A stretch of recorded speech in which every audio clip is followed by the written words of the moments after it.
여러분 안녕하세요. 반갑습니다. 오늘도 주일 예배에 오신 우리 모든 성도님들을 진심으로 환영합니다. 우리 하나님의 놀라우신 은혜와 사랑이 예배드리는 우리 가운데 풍성하게 임하여 주시기를, 성령의 충만한 역사들이 넘치시기를 간절히 기도하고 축복합니다. 이제 우리 함께 찬양하면서 우리 주님 앞에 나아가 예배하겠습니다.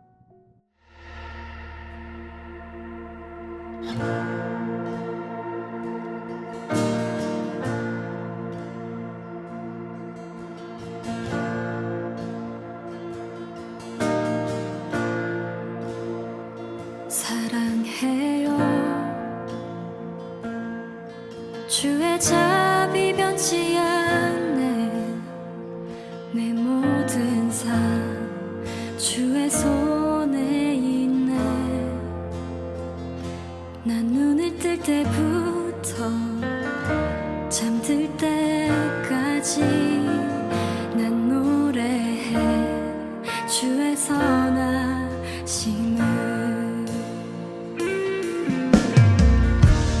내 평생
신실하신 주, 내 평생 좋으신 하나님, 나의 호흡 끊길 때까지 난 노래해 주의 선하심을.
찬양과 경배를 받으시기에 합당하신 하나님 아버지, 한창 기sem을 부리는 8월의 무더위 한가운데에서도 어른에서부터 청년, 유년에 이르기까지 모든 성도들의 건강을 지켜주시고 일주일간의 삶을 인도해 주신 주님께 이 시간 감사와 경배를 올려드립니다.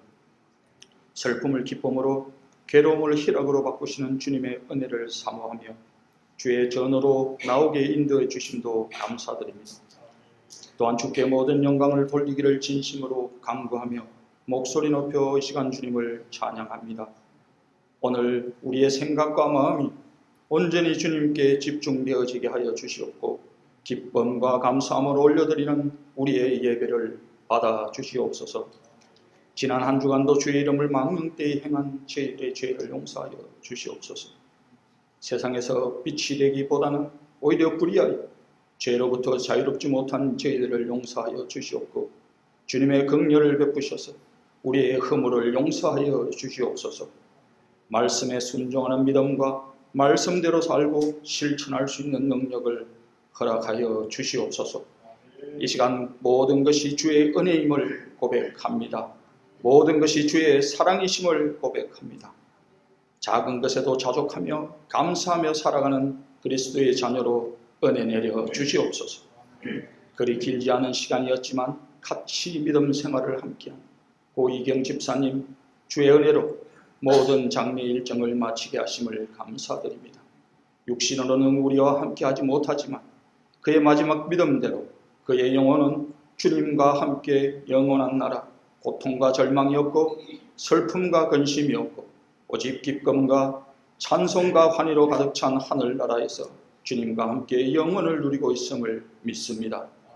유가족을 위로하여 주옵시고 특별히 남긴 어린 두 자녀 리처드와 애슐리, 집사님이 그토록 원하시면서도 못 다해준 어머니의 사랑을 인내하신 주님께서 평생 동안 베풀어 주시고 건강한 어른으로 잘 성장할 수 있도록 축복하여 주시옵소서.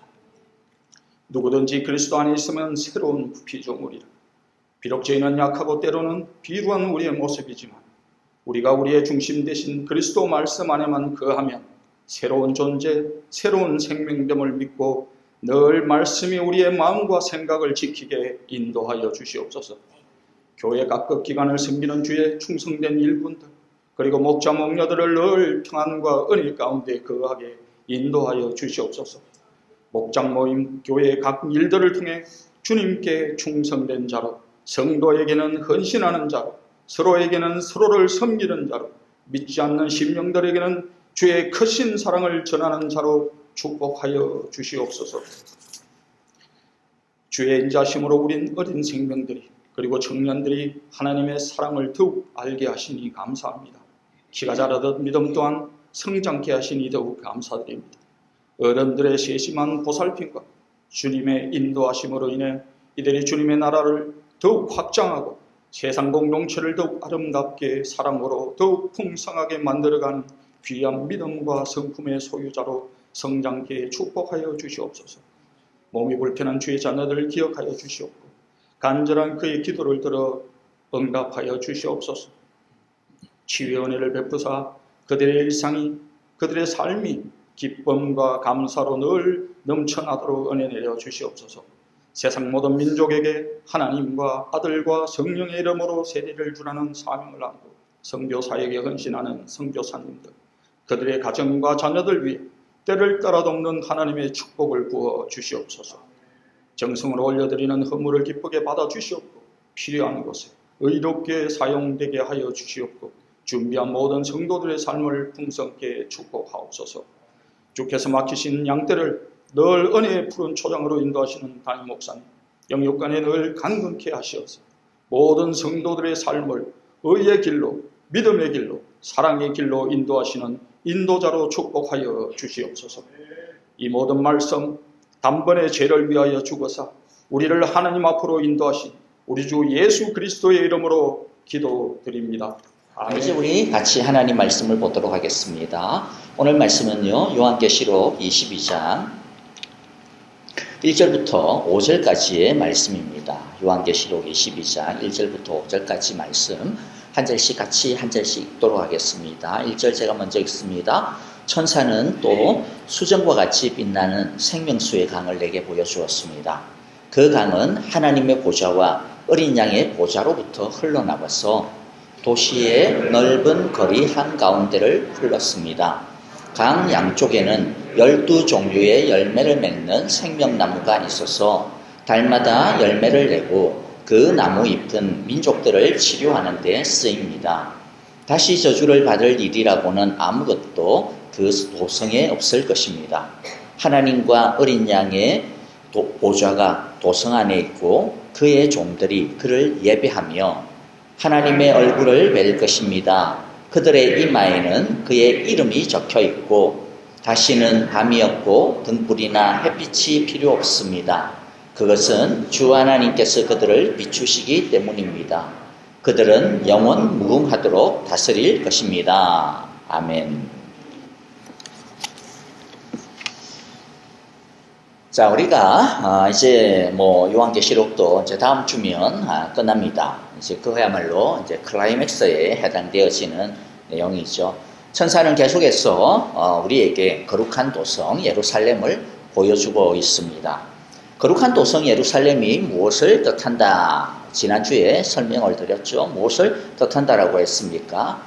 그냥 어떻게 보면 굉장히 삼중적인 의미예요. 그래서 이것을 생각할 때 그냥 어떤 하나의 시카고와 같은 어떤 도시 그렇게만 생각을 하시면 나머지 두 개를 갖다가 다 잃어버리기 때문에 그렇게 하시면 안 됩니다.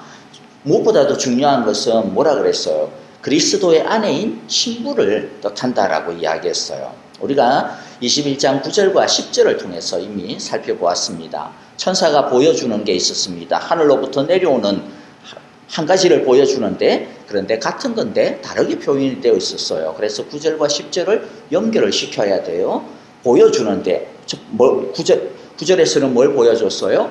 어린 양의 아내인 신부. 어린 양의 아내인 신부가 누굽니까? 바로 우리죠. 하나님의 백성들입니다. 그런데 10절에서는 또 그것을 어떻게 표현을 합니까? 거룩한 도성 예루살렘이다. 예루살렘이라고 하는 것은 성경 속에서 무엇으로 많이 표현이 됐습니까? 바로 믿는 하나님의 백성들, 믿는 하나님의 백성들로 표현이 되었어요. 그렇기 때문에 어린 양의 아내인 신부와 거룩한 도성 예루살렘, 이것은 결국에는 같은 의미다라고 하는 것을 우리가 보았죠. 즉 거룩한 도성 예루살렘은 완전히 변화된 우리 자신의 모습, 이게 첫 번째입니다. 근데 또 두 번째 중요한 것은 뭐예요? 예루살렘이라고 하는, 도성이라고 하는 이것은 그냥 나 하나의 모습이 아니구나. 이것은 우리 전체 이미 완전히 변화되어진 하나님의 백성들, 하나님의 교회들, 전 무리들, 전 성도들의 모습을 의미하는구나. 그렇기 때문에 그것은 또한 세 번째는 완성된 하나님의 나라의 모습을 의미한다라고 하는 것입니다. 그래서 우리들이 삼중적인 의미들을 항상 꼭 기억하기를 바라고요. 오늘도 이제 계속해서 천사는 우리에게 이 도성의 다음의 모습을 보여줍니다. 21장에서는 우리는 완전한 하나님의 영광 가운데 둘러싸여 있는 신부의 그 아름다운 완전한 영광에 대한 모습이었죠. 그래서 보석으로 상징되어지는 여러 모습들을 우리가 살펴보았습니다.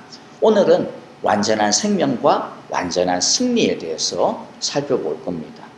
완전한 생명이 영원한 생명이고 완전한 승리가 영원한 왕노릇으로 표현이 됩니다. 자, 첫 번째, 하나님의 나라는 완전한 생명, 영원한 생명의 나라이다 라고 하는 것을 1절과 2절을 통해서 두 가지의 그림을 통해서 우리에게 설명을 하고 보여줍니다. 자, 첫 번째는 어떤 그림을 통해서 보여줍니까? 1절하고 2절 전반부에 보면 수정같이 빛나는 생명수의 강이 그 도성을 흐르고 있다 라고 하는 이 그림, 이 상징을 통하여서 우리에게 보여줘요. 그렇죠? 다시 읽어보면 천사는 또 수정과 같이 빛나는 생명수의 강을 내게 보여주었습니다. 그 강이 하나님의 보좌와 어린 양의 보좌로부터 흘러나와서 도시의 넓은 거리 한가운데를 흐릅니다. 여러분, 도대체 이것이 상징하고 이것이 의미하고 이것이 우리에게 주시는 메시지가 뭘까요? 이 강, 생명수의 강. 자, 이것은 이미 성경의 배경을 가지고 우리에게 말씀을 하는 거예요. 그냥 갑자기 뚝 떨어진 내용이 아닙니다. 생명수의 강은 이 역사가, 이 세상이 시작될 때부터 마지막까지 관통하는 강입니다. 창세기 2장과 에스겔서 47장에 이미 이 생명수의 강은 반영이 되어져 있어요. 창세기 2장에 보면 에덴 동산의 모습을 보여주는데 10절에 보니까 강 하나가 에덴에서 흘러나와서 동산을 적시고 에덴을 지나서는 어떻게 돼요? 네 줄기로 나뉘어져 가지고 온 세상에 온갖 보습과 온갖 생명을 갖다가 적시는 그러한 강으로 묘사가 됩니다. 이 강은 에덴과 세상의 뭐예요? 생명의 젖줄입니다. 생명의 젖줄.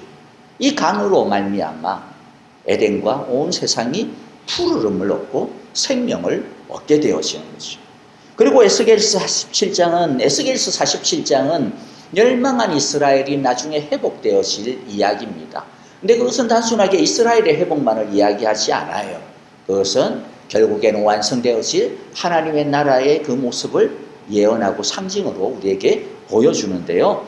에스겔서 47장 1절에 보면 이런 내용이 나와요.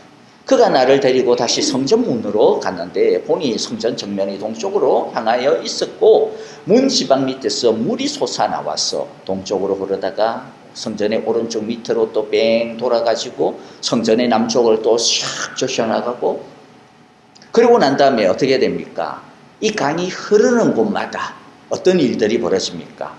8절과 9절에 보니까 이 물은 동쪽 지역으로 흘러나가서 아라바라고 하는 것은 오늘날로 이야기하면 사해 지역을 이야기합니다. 그 사해 지역 그것을 갖다가 쭉 들어가고 그 다음에 바다로 흘러 들어가요. 이 물이 바다로 흘러 들어가면 그 다음에 어떻게 됩니까? 죽은 물들이 살아날 것이다. 9절에서도 보니까 이 물이 사해로 흘러가면 그 물도 깨끗하게 고쳐질 것이고 그곳에는 아주 많은 물고기가 살게 될 것이고 강물이 흘러가는 곳이면 어디서나 뭐라고 말씀합니까? 모든 것이 살 것이다. 그러니까 이 생명수의 강이 의미하는 바는 아주 심플하고도 클리어합니다. 뭐라는 거예요? 생명의 공급이라는 거예요. 생명의 공급. 죽은 것마저도 되살리는 생명의 젖줄. 이것이 바로 생명수의 강의 의미입니다. 우리에게 그런데 이제 그날이 되면 이 생명수의 강이 마르지 아니하고 하나님의 보좌로부터 흘러나와서 우리의 한복판을 도시 한복판이 그냥 하나님의 나라뿐만 아니라 뭘 이야기한다 그랬어요? 하나님의 교회, 완성되어진 하나님의 교회, 완성되어진 우리 한복판을 갖다가 흘러내야 합니다. 그래서 영원한 생명을 우리가 하나님으로부터 얻게 됨을 이야기하는 거죠. 이 생명수의 강이 영원한 생명의 강, 영원한 생명의 젖줄, 영생의 공급이 그러면 어떻게 해서 우리 가운데 이루어지게 되는지 오늘 또 보니까 설명을 합니다. 이 생명수의 강이 영원한 생명의 강인 이유가 무엇입니까? 1절 후반부에 보면 이 강이 어디로부터 흘러나와요? 하나님의 보좌와 어린 양의 보좌로부터 흘러나온다. 에스겔서 47장 1절에서는 이 생명의 강이 문 지방 밑에서 솟아나온다 그랬어요. 근데 이것은 사실 이 두 내용은 전혀 다른 내용이 아닙니다. 왜 그렇습니까? 새 하늘과 새 땅에서는 완성되어진 하나님의 나라에서는 성전이 있어요, 없어요? 더 이상 성전이 없어요. 왜 성전이 없어요? 하나님과 어린 양이신 예수 그리스도 자체가 성전이기 때문입니다. 그 보좌가 이미 성전이에요. 그렇기 때문에 사실 성전이라고 하는 것은 일종의 그림자거든요. 예수님이 어떤 분이신지, 하나님의 나라의 통치가 어떤 모습인지를 우리에게 설명해 주는 그림자예요. 그래서 성막 안에 있는, 성전 안에 있는 떡상이라든지, 그 다음에 이 금향도라든지, 향단이라든지, 그 안에 들어있는 법궤라든지, 이 모든 것들은 예수 그리스도를 상징합니다. 하나님의 나라를 우리에게 보여주는 거예요. 그런데 새 하늘과 새 땅은 그림자가 필요 있어요, 없어요? 없어요. 왜? 완성되었으니까. 그림자가 뭐가 필요합니까? 성전이 왜 필요합니까? 이미 예수 그리스도 자체가 있는데, 하나님 자체가 딱 계시는데, 그렇죠? 약속은 완성되었기 때문에 더 이상 약속은 필요 없는 거죠. 이루어졌으니까. 그래서 요한계시록 21장 22절에 보니까 성전 볼 수 없었어. 왜? 하나님과 어린 양이 그 도성의 성전이니까 라고 말씀하시는 것이죠. 요한복음 2장에서도 예수님 뭐라 그랬어요? 야, 저 성전 다 결국에는 뭐다? 내 몸을 갖다가 이야기하는 거야. 그러므로 그 성전 허물어 내가 다시 세울게. 예수님의 죽으심과 부활을 의미하는 것이죠. 자, 그러므로 여러분들 이제 간단하게 다시 정리합니다. 생명수의 강이 그 도시 한가운데를 흐른다. 무엇을 의미하는 거라 그랬어요? 우리 가운데 하나님의 나라가, 하나님의 보좌로부터 흘러나오는 영원한 생명이 관통하게 되어질 것이다. 그로 말미암아 우리가 영원한 생명, 영생을 소유한 자들이 되어진다. 하나님의 나라는 영원한 생명으로 가득한, 그렇죠? 메마르지 아니하는 생명으로 가득한 곳이 되어질 것이다. 우리가 영생을 가지는 비결은 무엇 때문이다? 우리가 대단해서가 아니라 하나님의 보좌로부터, 하나님으로부터 끊임없이 그 생명이 흘러나오기 때문이다 라고 하는 것이죠. 그리고 두 번째, 우리에게 영원한 생명이 있음에 대하여 또 다른 그림을 가지고 설명해 주고 있어요. 다른 그림이 이제는 뭡니까? 이 생명의 강줄기에 강 주위로 빽빽하게 자라고 있는 생명나무가 있어요. 생명나무. 2절 후반부에 보니까 강 양쪽에는 12종류의 열매를 맺는 생명나무가 있어서 달마다 열매를 맺고 그 나무 잎은 민족들을 치료하는 데 쓰입니다. 자, 이건 역시 창세기 2장과 아까처럼 생명 강물하고 비슷해요. 창세기 2장하고 에스겔서 47장을 똑같이 배경으로 합니다. 창세기 2장 9절에서 보면 에덴 동산에는 뭐가 있었어요? 생명나무가 있었어요. 생명의 나무가 있었어요.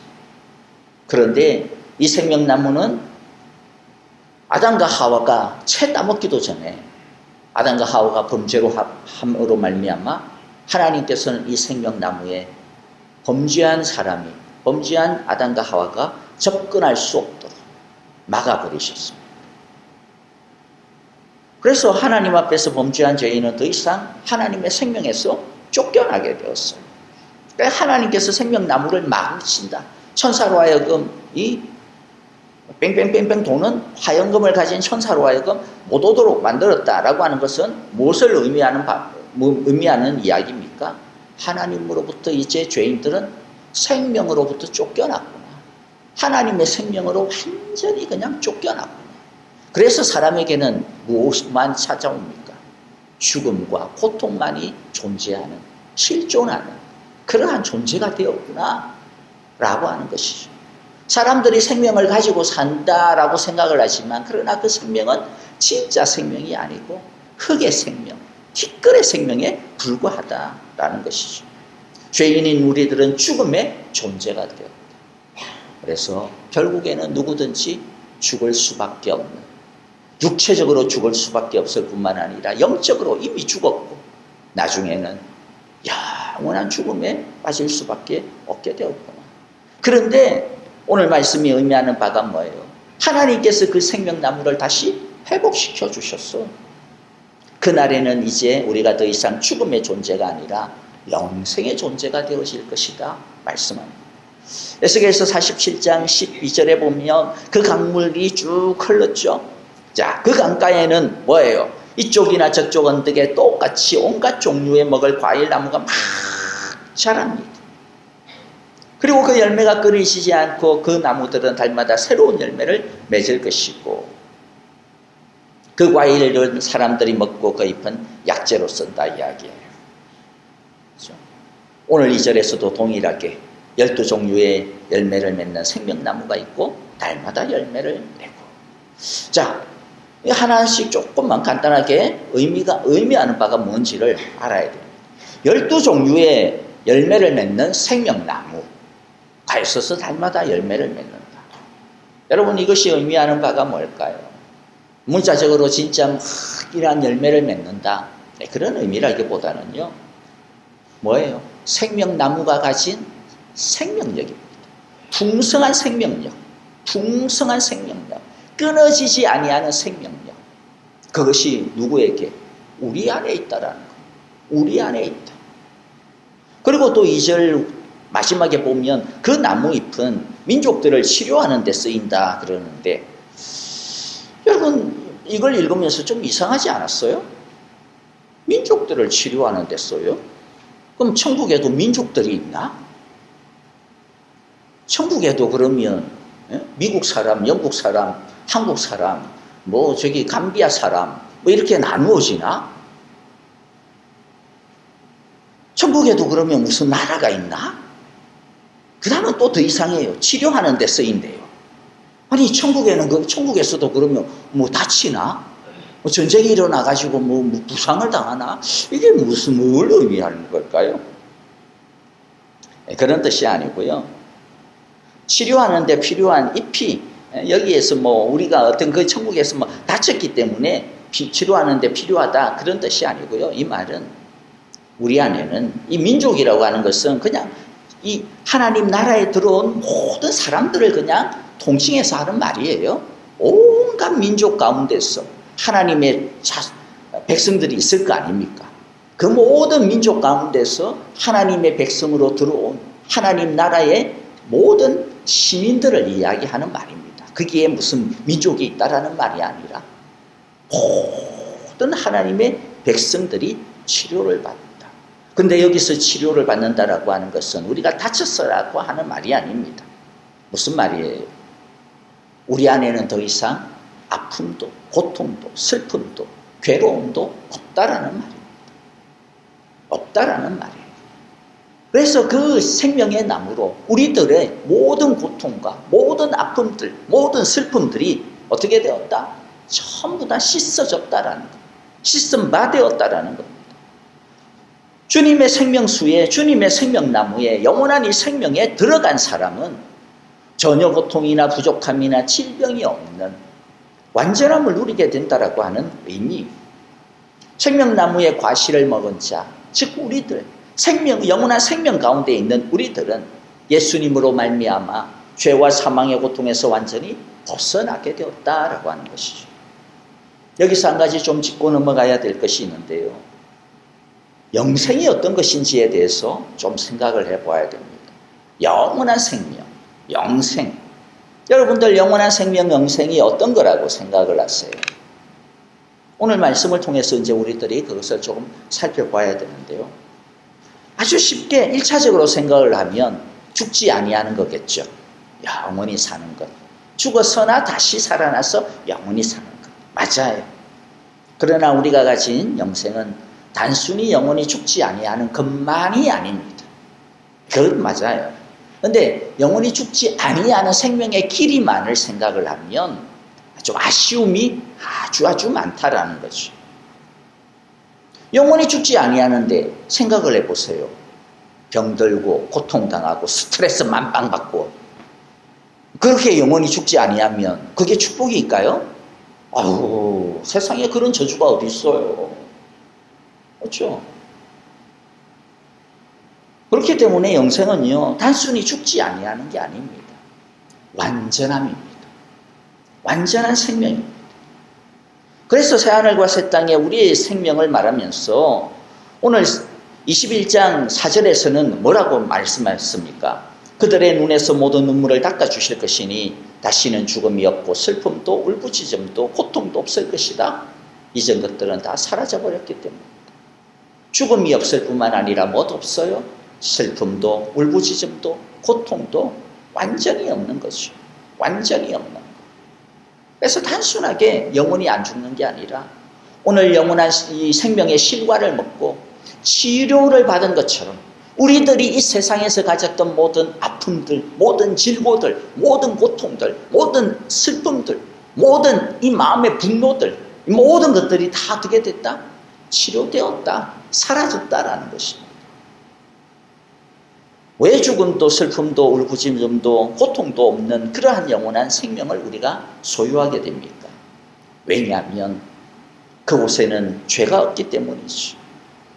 요한계시록 21장 27절처럼 속된 것은 무엇이나 그 도성에 들어가지 못하고 가증한 일과 거짓을 행하는 자도 절대로 거기에 들어가지 못한다. 하나님의 나라에는 그 어떠한 속된 것도, 그 어떠한 거짓된 것도, 그 어떠한 더러운 것도, 그 어떠한 가증한 것도 눈꼽만큼도 벼룩의 간만큼도 못 들어온다 이 말입니다. 거기에는 완전한 아름다움과 완전한 거룩함과 완전한 사랑과 완전한 평화만이 있을 뿐이라는 것이죠. 그래서 오늘 3절 초반부에 뭐라고 이야기합니까? 다시 저주를 받을 일이라고는 아무것도 그 도성에 없을 것입니다. 아무것도 그 도성에 없을 것입니다.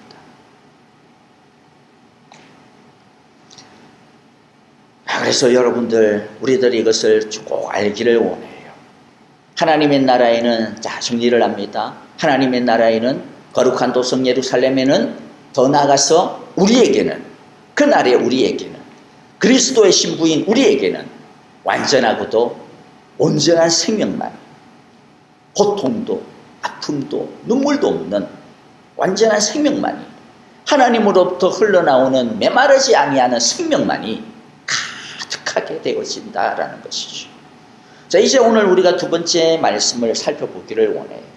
하나님의 나라인 우리에게 대해서 두 번째로 우리에게 말씀하시는 게 뭡니까? 3절부터 5절에 보면 우리는 영원한 다스림, 영원한 왕노릇, 영원한 다스림과 영원한 왕노릇, 이것을 우리들이 하게 되어질 것이다 라는 것이죠. 먼저 5절을 보겠습니다. 다시는 밤이 없고 등불이나 햇빛이 필요 없습니다. 그것은 주 하나님께서 그들을 비추시기 때문입니다. 그들은 영원 무궁하도록 다스릴 것입니다. 영원 무궁하도록 다스린다. 오늘 우리들이 두 번째 좀 생각해 보아야 될 것은요, 다스린다. 특별히 천국에서 다스린다라고 하는 뜻이 뭘까라는 거예요. 이것도 좀 곰곰이 생각을 해보면요, 조금 이상한 말이에요. 도대체 천국에서 우리가 왕노릇 한다는 게 뭔 말이지? 자, 좀 계속 이제 살펴봅시다.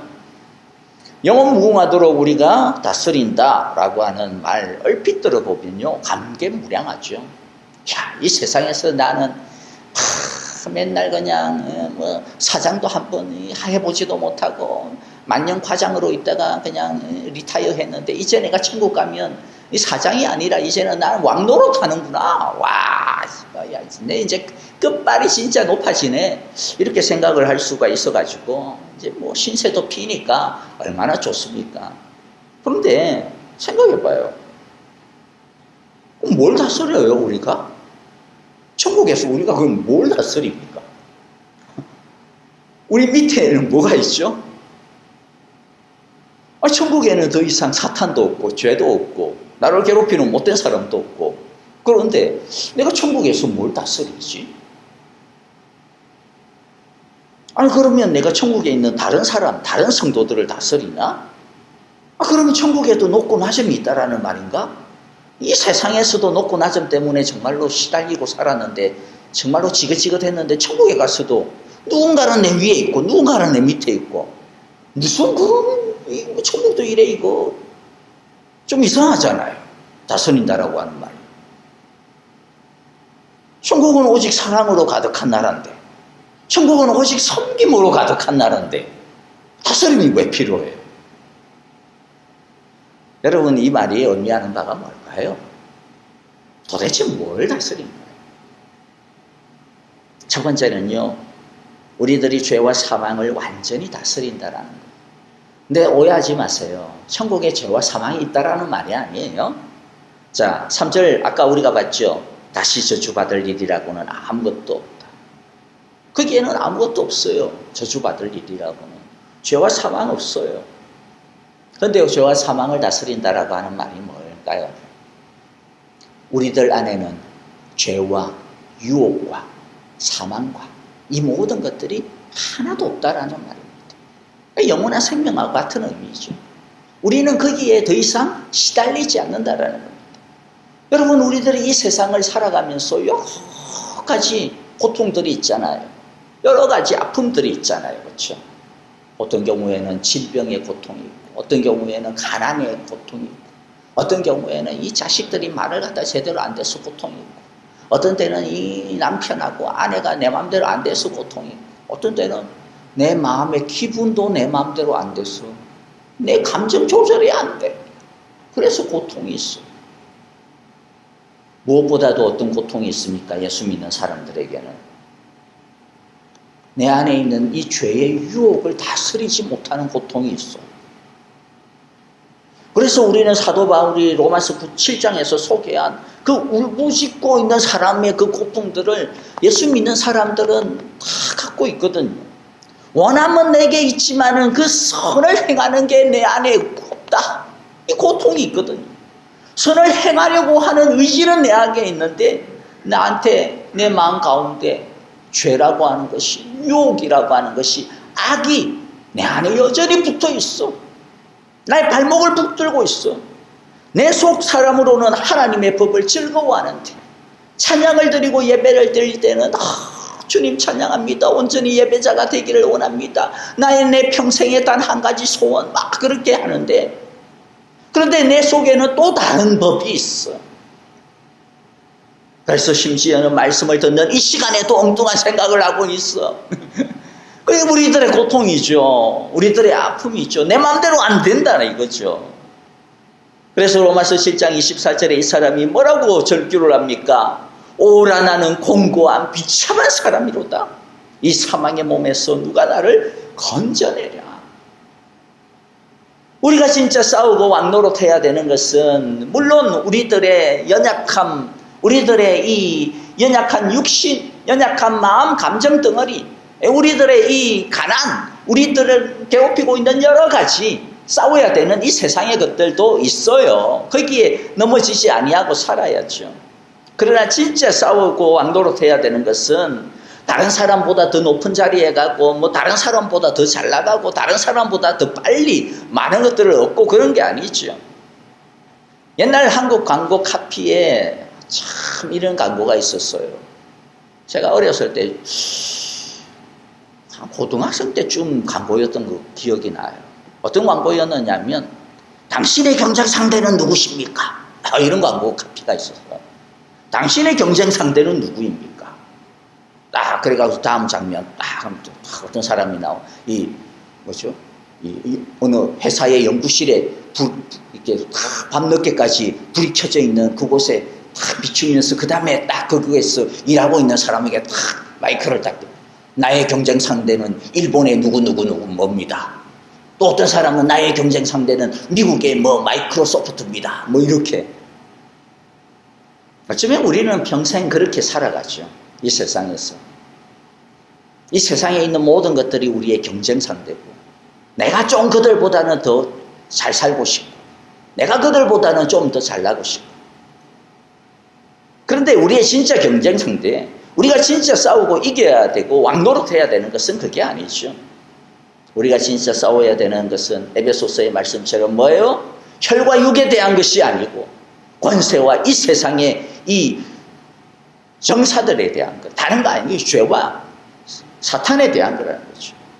우리의 진짜 상대는 우리 속에 있는 죄요, 우리 속에 있는 유혹이요, 우리 속에 있는 욕심이요, 우리 속에 있는 미움이요, 우리 속에 있는 고통이요, 스트레스요, 저주요, 속된 것이고 가증한 것이고 죽음이고 사탄이죠. 그런데 이 세상에서 우리들은 너무 한계가 많이 있었잖아요. 아무리 노력을 해도 노력을 따지면 나도 못지않게 노력을 했는데 다른 사람보다 별로 많이 부자가 되는 것도 아니고 건강을 갖다가 그렇다고 잘 챙기는 것도 아니고 심지어는 그렇게 노력을 하고 절규를 하는데도 불구하고 피 흘리기까지 싸우는데도 불구하고 우리 안에 있는 죄의 유혹, 이 마음의 문제를 갖다가 해결을 못하고 있다는 거죠. 그런데 오늘 말씀 뭐라고 이야기해요? 그날이 되면 어떻게 된다고요? 영원 무궁하도록 왕노릇한다. 영원 무궁하도록 다스린다. 무엇에 대하여서? 우리가 이 세상에서 그렇게 절규했던 여러 문제들, 가난의 문제, 재물의 문제, 돈의 문제, 건강의 문제, 내 꿈의 문제, 그리고 그뿐만 아니라 그것도 당연히 우리들이 싸우고 이기지만은 주님께서 우리에게 그 모든 고통으로부터 눈물로 닦아주시지만은 무엇보다도 무엇에 대하여서? 죄에 대하여, 저주에 대하여, 유혹에 대하여, 사탄에 대하여, 사망에 대하여서 우리들이 왕노릇한다라는 거죠. 다시 말씀드리지만 천국에 죄가 있고 뭐 그런 게 아니라 말씀드렸습니다. 천국에서는 우리가 유혹에 빠지지 않는다라는 거예요. 천국에서는 우리들이 죄에 빠지지 않으려 하고 노력해야 될 이유가 없어요. 왜요? 우리는 이미 모든 것들을 이겼기 때문에. 우리는 이미 완전히 거룩해졌기 때문이죠. 우리는 이미 완전하게 하나님의 그 사랑 안에 들어와 있기 때문이라는 것이죠. 그러므로 왕노릇함이 이 세상의 것만이 아니라 진짜 우리들이 하나님 앞에서 정말로 받아들이질 만한 그러한 사람으로 주님 앞에서 세워졌으면 이제 더 이상은 죄와의 싸움이 없음을 우리에게 말씀합니다. 두 번째는요, 이 왕노릇의 의미는 하나님과 예수님의 다스림에 함께 한다라고 하는 의미예요. 우리는 천국에서 어떤 일이, 어떤 삶이 있는지 잘 몰라요, 사실은. 성경에서 우리에게 뭐 확실하게 가르쳐 주는 게 아니니까. 그렇다고 해서 뭐 맨날 마음 좀 그러고 싶긴 한데, 맨날 그냥 먹고 놀고만 싶긴 한데, 천국에서 맨날 먹고 놀도록 예수님이, 하나님이 우리를 내버려 두실 것 같지는 않아요, 생각을 하니까. 왜냐하면 하나님은 일하시는 분이시니까. 그렇죠? 천국에서도 분명히 하나님의 정의와 사랑의 빛은 계속 빛날 겁니다. 5절에 보면 다시는 밤이 없고 등불이나 햇빛이 필요 없습니다. 그것은 주 하나님께서 그들을 비추시기 때문이다. 하나님이 비추신다라고 하는 의미가 뭐예요? 하나님의 다스림을 의미하는 거거든요. 그런데 그렇기 때문에 우리는 천국에서도요, 이 하나님의 다스림, 어떤 일을 하시는지 모르지만 어떠한 다스림을 구체적으로 하는지는 모르지만 하나님의 이 다스림의 동력자가 되어진다. 하나님의 이 다스림의 일꾼이 되어진다는 것. 그래서 3절 마지막에 보면 하나님과 어린 양의 보좌가 그 도성에 있고 그 다음에 그의 종들이 누구예요? 우리예요? 우리가 뭐해요? 그를 예배한다. 예배한다. 어떤 사람들은 이것을 가지고 또 요한계시록에 보면 뭐 계속해서 뭐 24장로들이나 뭐 천사들이나 성도들이 막 맨날 뭐 찬송하는 그림만 나오는 걸 보면서 천국에 가면 24시간 뭐 예배만 하나 보다, 찬송만 하나 보다, 기도만 하나 보다 그렇게 생각을 하는데, 여러분, 예배라는 게 뭡니까? 예배라고 하는 것을 그냥 찬송하고 설교 듣고 기도하고 뭐 그런 것으로만 예배라고 생각하니까 그런 1차원적이고 또 유치한 이해밖에 못하는 거죠. 진짜 예배가 뭐예요? 찬양에도 그런 가사 있잖아요. 그렇죠? 노래하는 찬양보다 삶으로 드려지는 예배, 온전한 예배. 로마서 12장 1절의 말씀처럼 우리의 삶으로 드려지는 예배죠. 예배라고 하는 것은 우리의 전체를 이야기합니다. 우리의 입술, 우리의 귀, 우리의 눈뿐만 아니라 우리의 손과 발, 우리의 마음, 우리의 성품까지 하나님과 함께 살고 하나님과 함께 일하고 하나님의 나라를 위해서 살아가는 그 모든 것들이 예배의 행위입니다. 우리가 왕노릇한다라고 하는 것은 놀고 먹는 게 아니에요. 뭡니까? 예배한다라는 말이에요. 우리가 진정으로 이제 하나님을 위해 제대로 된 일꾼, 제대로 된 예배자가 되었다라는 거죠. 우리가 이 세상에서 지금도 예배를 드리지만은 우리의 예배가 얼마나 부족합니까? 이 시간의 예배도 부족하고 우리의 삶의 예배는 더더욱 불완전하고 너무나도 부족합니다. 그렇죠? 하지만 그날 그 나라에서 우리는 온전함으로 하나님을 섬기게 되어질 거다. 온전함으로 하나님을 예배하게 될 거다. 온전함으로 하나님의 나라를 위하여서 우리의 인격과 우리의 성품과 우리의 모든 것을 하나님께 온전히 드리게 되어질 것이다. 지금은 하나님께 드리고 싶은 마음이 있어도 어떤 때는 아깝기도 하고 어떤 때는 그냥 또 게으르기도 하고 이래서 제대로 못하기도 하지만은, 그러나 그날이 되어지면 온전히 하나님이 기쁘실 만한 예배자요, 하나님이 기쁘실 만한 일꾼으로 우리들이 드려지게 됩니다. 진짜 하나님의 자녀처럼 되어질 것이고, 하나님의 아들과 딸들, 즉 하나님의 왕자와 공주들처럼 그렇게 하나님과 더불어서 하나님의 집에서 왕노릇하게 되어질 거라는 거죠. 이제 말씀을 정리합니다. 여러분, 오늘 천국에서, 그 영원한 나라에서 우리에게 있어질 영원한 것 두 가지를 이야기했어요. 첫 번째는 뭡니까? 영원한 생명. 근데 영원한 생명이 뭐였어요? 길이만 영원한 거 아니죠? 영원한 생명 뭡니까? 우리에게는 더 이상 아픔도 고통도 눈물도 거기에서는 더 이상 없구나. 근데 여러분, 이 영원한 생명을 이야기할 때, 그래, 그날에 가면 그렇겠지, 그것만 생각을 하시면 안 돼요. 그럼 오늘날 우리는요, 여러분, 우리는 영생을 언제부터 갖고 있어요? 영생 언제부터예요? 성경에 보면, 요한복음 5장 24절에 보면 우리가 예수님을 믿는 그 순간부터 뭐예요? 영원한 생명으로 옮겨졌다라고 이야기해요. 언제부터요? 예수님을 믿는 이 시간부터. 사실 그렇기 때문에 우리는 이미 영원한 생명 가운데 있는 사람들입니다. 물론 육신적으로 죽을지 모르겠지만은, 그러나 육신적으로 죽는데도 불구하고 하나님의 나라에 들어갈 수 있다라고 하는 보장이 있는 이유가 뭐예요? 우리 안에 이미 영원한 생명이 흐르고 있기 때문에, 영원한 생명의 강물이 흐르고 있기 때문에, 영원한 생명의 나무가 자라고 있기 때문에, 영원한 생명의 열매가 자라고 있기 때문에 그렇습니다. 비록 우리들이 이미 요한계시록을 통해서 하나님 나라에 대해서 이해했잖아요. 이미 이루어진 하나님의 나라지만, 그러나 완성되어지기까지 우리가 이 세상 속에서 살고 있기 때문에 불완전하기는 해요. 싸우고 이기고 끝까지 견뎌야 됩니다. 하지만 우리들이 하나님의 영원한 생명 가운데 있음을 기억하세요. 기억하세요. 그 생명 가지고 우리들이 살고 있습니다. 그 생명의 안에서 우리가 살아야 됩니다. 그 주님 안에서 그렇기 때문에 살아야 이 세상의 생명으로부터 우리들이 자유할 수가 있는 거예요. 이길 수가 있는 거예요. 두 번째, 오늘 말씀이 우리에게 주신 게 뭐였어요? 우리 영원한 왕노릇한다.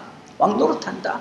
거기에는 더 이상 이 세상에서 우리들이 가지고 붙들고 씨름했던 그 문제들이 더 이상 없어. 그 더 이상 없어. 우리의 모든 고통, 우리의 모든 눈물이, 특별히 죄에 대하여 우리는 승리해. 그리고 하나님의 나라에서 우리는 주님과 함께 정말로 온전한 예배자가 되어서 하나님의 나라 속에서 우리들이 주님과 함께 뭘 하는지는 모르겠지만 다스리고 살아가게 되어질 것이다. 그런데 다시 말씀드리지만 그게 죽은 이후에 또는 아니면 예수님이 오신 그 다음의 이야기만이 아니죠. 우리들은 지금도 하나님께서 우리에게 영원한 생명의 왕노릇을 주셨어요. 성령을 주시고 말씀을 주시고 우리 마음 가운데서 샘솟듯이 솟아오르는 그 성령 가운데 우리들이 거하며, 비록 힘들고 우리 싸워야 돼요. 피 흘려야 돼요. 그게 다르죠. 천국에서는 피 흘리는 게 없는데 여기서는 우리들이 피 흘려야 돼요. 하지만 뭐 할 수 있어요? 이길 수 있어요. 왜?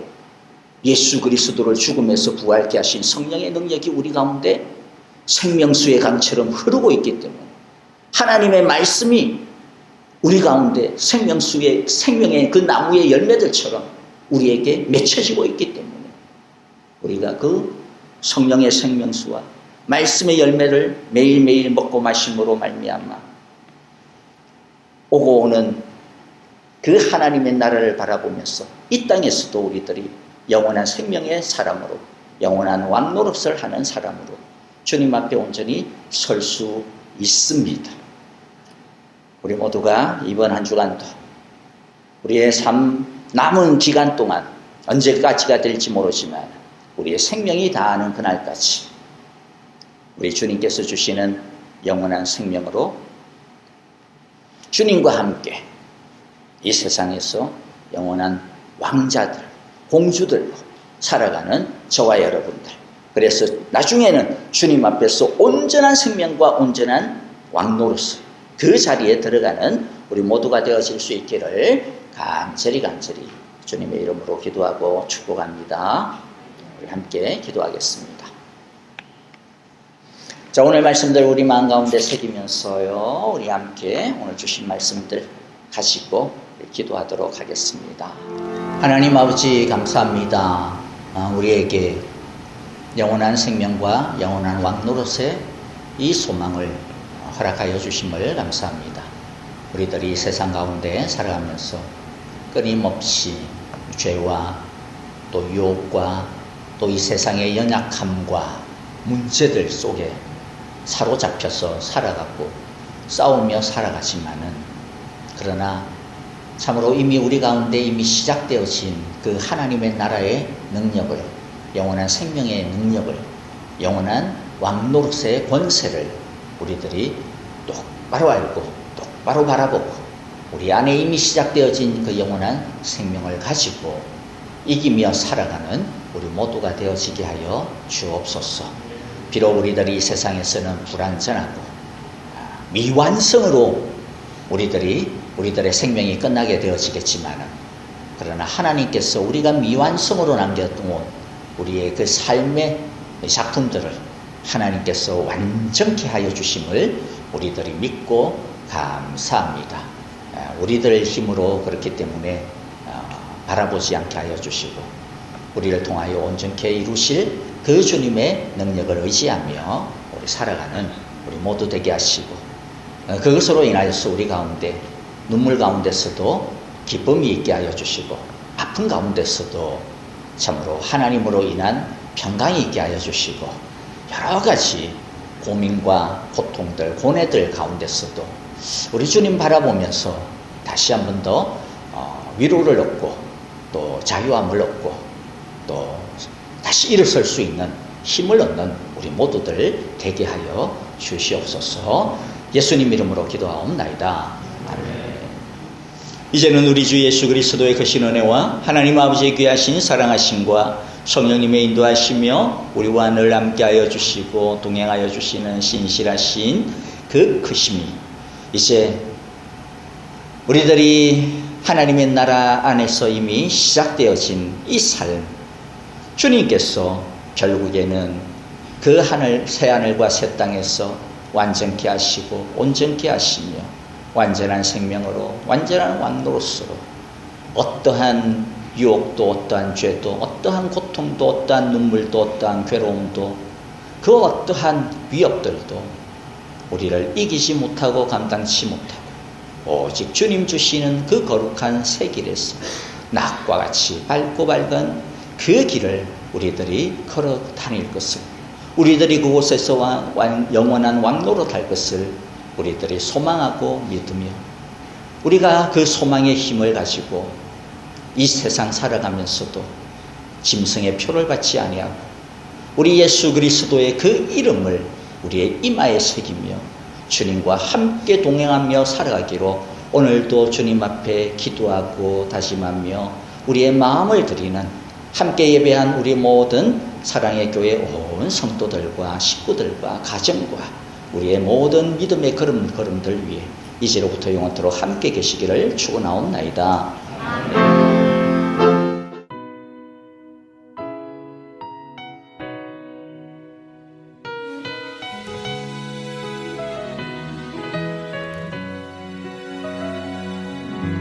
그날 모두 변화되리.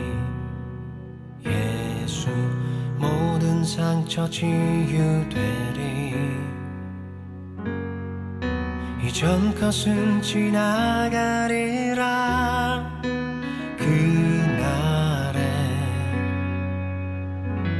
그날 모두 알게 되리.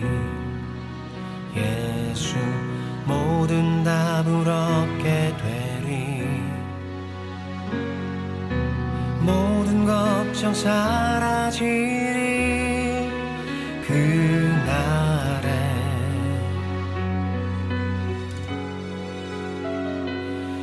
그날에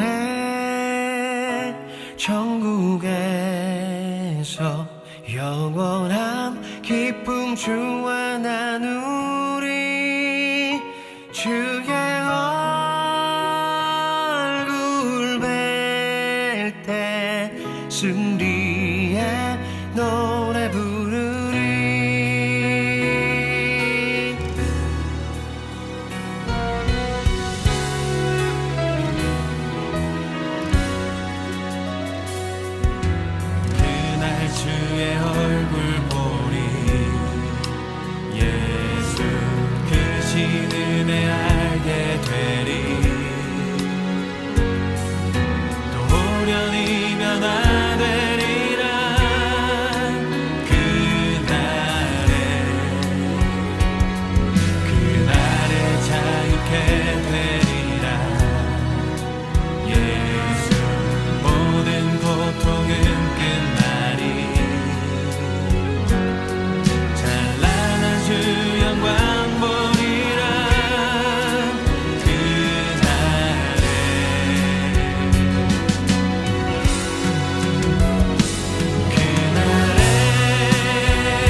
예수 그 신 은혜 알게 되리 또